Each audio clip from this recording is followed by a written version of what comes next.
हज़रत इब्राहीम अला नबीना व अलैहि सलातु वस्सलाम, आपको अल्लाह ने बहुत बुलंद रुतबे अता किए, लेकिन इम्तिहानें और जो आजमाइशें थी वो भी उतनी ही ज़्यादा थी। आपके ऊपर जो इम्तिहान और आजमाइश, उनका भी एक लंबा सिलसिला है।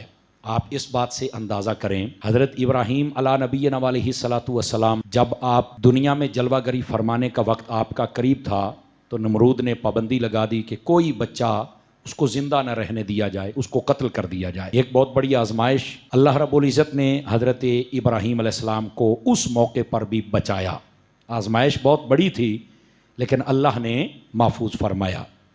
फिर हज़रत इब्राहीम अलैहिस्सलातु वस्सलाम जब जवानी की ज़िंदगी में आए तो आपने देखा कि हर तरफ बुत परस्ती है, कोई चाँद की पूजा कर रहा है, कोई सितारों की, कोई सूरज की, कोई बुतों की।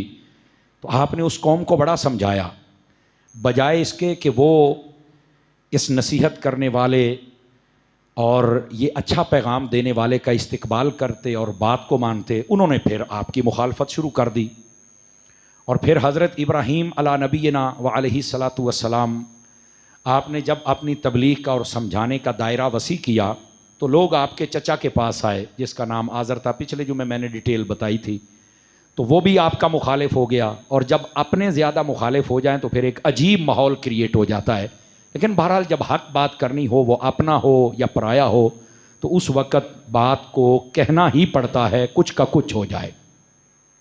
हज़रत इब्राहीम अला नबीना अलैहिस्सलाम, आपने मतलब वहाँ सारे लोगों का सामना भी किया, उनकी मुखालफत का सामना भी किया, और फिर जो चचा समेत बाकी लोग थे उनका सामना भी किया, और उनके साथ बड़े मुबाहिसे हुए, बड़े मुकालमे हुए।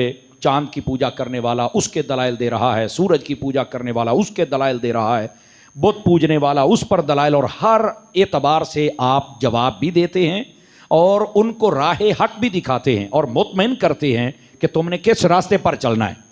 ये एक और आजमाइश थी। अच्छा, फिर इस सिलसिले से निकले तो जाहिर सी बात है, आपने जब इतना समझाया वो ना माने तो आपने फिर उनके बुतों को तोड़ डाला। जब आपको पकड़ा, बजाय इसके कि आपने कहा मुझसे बात करो, मैं आपको सारी बात समझाता हूँ, उन्होंने पकड़ लिया, कैद कर लिया, बांध लिया, यहाँ तक कि आग जला के उसके अंदर फेंक दिया। और आग भी इतनी बड़ी थी कि उसके ऊपर से जब कोई परिंदा गुजरता तो वो भी जलकर राख हो जाता, इतनी बड़ी आग लगाई गई थी।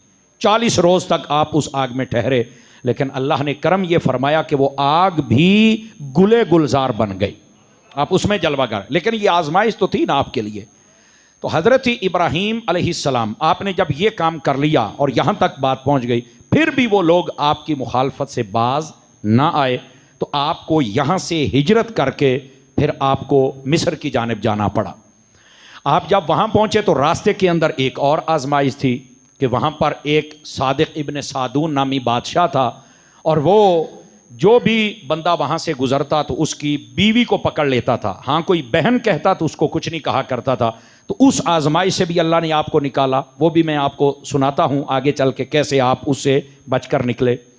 फिर हज़रत इब्राहीम अलैहिस्सलाम जब वहाँ पहुँचे, अब देखिए आजमाइशें, यानी पैदाइश से लेकर यह सिलसिला आजमाइशों का चल रहा है। आप हिजरत कर गए, आपकी शादी हो गई हज़रत सैयदा सारा के साथ, और उलमा ने लिखा है कि जैसे हज़रत यूसुफ का हुस्न मर्दों में मशहूर है, औरतों में हज़रत सारा का हुस्न सबसे ज़्यादा मशहूर था। लेकिन आपके यहाँ औलाद नहीं हुई, ये भी एक आजमाइश। 86 साल की उम्र हुई ना जब आपकी, तो इससे चंद अरसा कबल हज़रत सारा ने कहा कि ये हाजरा है, आप इनसे निकाह कर लें।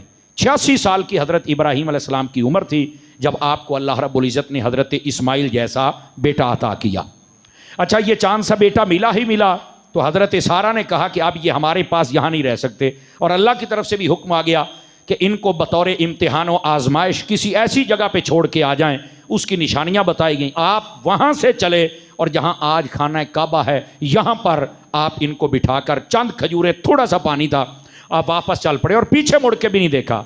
तो हज़रत हाजरा ने कहा कि आप हमें यहाँ छोड़ के जा रहे हैं, आपका नवमौलूद बेटा भी है और मैं भी हूँ, किसके सहारे छोड़ के जा रहे हैं?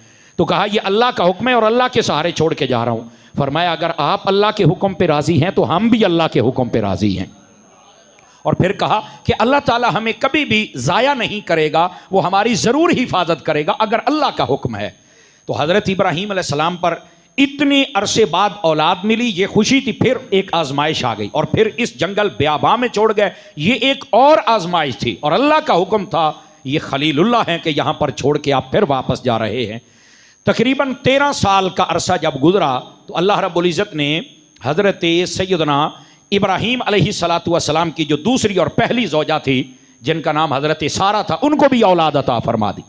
और उनसे हज़रत इसहाक़ अलैहिस्सलाम 13 सालों के बाद, हालांकि उन्होंने खुद हज़रत इब्राहीम अलैहिस्सलाम से कहा था कि आप दूसरी शादी कर लें, औलाद नहीं है। यहीं से उलमा कहते हैं अगर किसी की औलाद ना हो तो औरत को दिल बड़ा करना चाहिए, वो अपने शौहर को कह दे कि आप दूसरी शादी कर लें। तो इसकी बरकत देखिए कि जब हज़रत इब्राहीम अलैहिस्सलाम का दूसरा निकाह कह दिया और कर दिया हज़रत सैयदा सारा ने, तो अल्लाह ने हज़रत हाजरा से भी औलाद अता फरमा दी और 13 सालों के बाद हज़रत सारा को भी बेटा अता फरमा दिया था। यानी अगर नीयत अच्छी हो, जज्बा अच्छा हो, तो अल्लाह ताला रंग तो लगा देता है ना। ठीक है, तो ये औरतों को जज्बा पैदा करना चाहिए थे, तो लड़ाई झगड़े तो मातम खड़ा कर ले इंडिया ने, बस अल्लाह समझने की तौफीक अता फरमा दे। और बहुत सारी अच्छी और समझदार भी होती हैं कि जिन मामले को बड़े अच्छे तरीके के साथ डील करती हैं, अपनी भी इज्जत बरकरार रहती है और अल्लाह ताला इज्जत और रंग भी लगा देता है। अच्छा, ये फिर आजमाइश आ गई कि हज़रत सैयदना इब्राहीम अलैहिस्सलाम आप तशरीफ़ लाए मक्का के अंदर, अब बेटा है, जवान है। फलम्मा बलगा माहुस्साया, फरमाया कि जब वो इस उम्र में पहुंचा कि जिसमें वो अपने बाप के साथ काम करवा सके हद्दे बुलूगत को, तो फरमाया फिर क्या हुआ, अल्लाह ने फिर हुक्म दे दिया कि अपने बेटे को ज़िबा किया जाए, पसंदीदा चीज़ को अल्लाह की राह में। जब ये हुक्म भी आ गया तो अब ये एक और आजमाइश है। उस वक्त उम्र अक़दस भी तकरीबन 100 साल के करीब थी। तवज्जो है ना जी सारी हज़रात की। तो मतलब आपकी जो सारी जिंदगी है, आपकी जो सारी जिंदगी है, ये इम्तिहानों और आजमाइशों से भरी हुई है। लेकिन सदके जाऊं हज़रत इब्राहीम अला नबीना अलैहिस्सलातु वस्सलाम पर कि आपने हर मौके पर सब्र किया और अल्लाह की रज़ा को सामने रखा। फिर अल्लाह ने जो इनाम अता की है वो क्या है, जद्दुल अंबिया ठहरे कि हज़रत इब्राहीम के बाद जितने नबी आए अक्सर आपकी औलाद में से हुए। ये कोई छोटी बात नहीं है, अल्लाह ने कितना बड़ा इनाम दिया है। और फिर आपको खलीलुल्लाह अल्लाह ने बनाया, सुभान अल्लाह, अल्लाह का दोस्त। अल्लाह ने आपको सादिक यानी सच्चा नबी कहा। और फिर अल्लाह ने आपको अव्वाहुम मुनीब कहा। ये जो कुर्बानी है ये आप ही की यादगार है। यानी अगर आपने इतनी इम्तिहान आजमाइशें उनको बर्दाश्त किया, सब्र किया, तो अल्लाह रब्बुल इज़्ज़त ने भी फिर ये इनाम अता किया। कुर्बानी आपकी यादगार आज तक बाकी है। और सिर्फ यहाँ तक नहीं, कुरान मजीद में तकरीबन 56 मरतबा हज़रत इब्राहीम अलैहिस्सलाम का नाम लेकर अल्लाह ने इब्राहीम का तज़किरा फरमाया। और फिर पूरी एक सूरह 13वें पारे में सूरह इब्राहीम हज़रत इब्राहीम अलैहिस्सलाम के नाम पर नाजिल फरमाई। और फिर नमाज के अंदर जो हम दुरूद पढ़ते हैं, महबूब करीम अलैहिस्सलाम ने उम्मत को तालीम फरमाया, वो दुरूद इब्राहीमी है और बड़ा ही बरकत और फजीलत वाला, इसको बड़ा दुरूद भी कहा जाता है। समझ आई, ये भी आपके नाम से ही मंसूब है। और फिर ये जो हम मूंछें काटते हैं और फिर अपनी दाढ़ी शरीफ और फिर पगड़ी और जुब्बा और ये जो खतना और फिर नाखून काटना, ये वो सुन्नतें हैं जो हज़रत इब्राहीम की हैं और आज तक ये जारी और सारी हैं। मेहमान नवाजी करना हज़रत इब्राहीम अलैहिस्सलाम की सुन्नत है और आज तक जारी है। और इस मेहमान नवाजी पर पता कितनी बड़ी फजीलत अल्लाह ने अता की। फरमाया जब मेहमान किसी घर में आता है तो वो रिज़्क, रहमत और बरकत लेके आता है, और जब जाता है तो तुम्हारे घरों की सारियां बीमारियां और दुख वो लेके चला जाता है। अल्लाह ताला मतलब ये है कि जब वो आता है तो रहमत आती है, जब जाता है तो अल्लाह तुम्हें शिफा और रहमत अता फरमा देता है, बीमारियां खत्म हो जाती हैं। तो अर्ज करने का मकसद ये सारा जो सिलसिला ये हज़रत इब्राहीम अलैहिस्सलाम ने शुरू किया और अल्लाह ने ये यादगारें और सुन्नत इसको मिल्लत इब्राहीमी के तौर पर बरकरार रखा। और यही बातें हमारे दीन में अक्सर अहकाम वो हैं जो हज़रत इब्राहीम अलैहिस्सलाम की सुन्नत है। ठीक है।